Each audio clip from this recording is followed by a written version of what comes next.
All right, in this video, I'm going to be demoing the Swarm Attio integration. So jumping right into it, the Swarm helps you find warm connections to people. So in this case, we want to connect with Logan.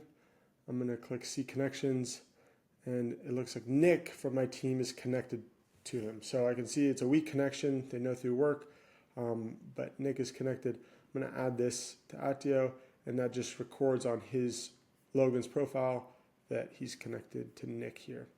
Now, I might also want to connect with a company. I don't have a particular person in mind, but I want to just connect with somebody from a company.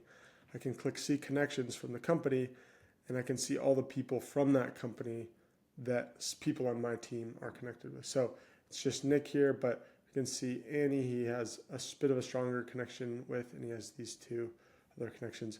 When I add these to Attio, it's going to create these people in Attio and then link them down here. As we can see, we have these people, so we can then go build a workflow off of that and reach out to them. So yep, that is the basic overview of the app. Thanks.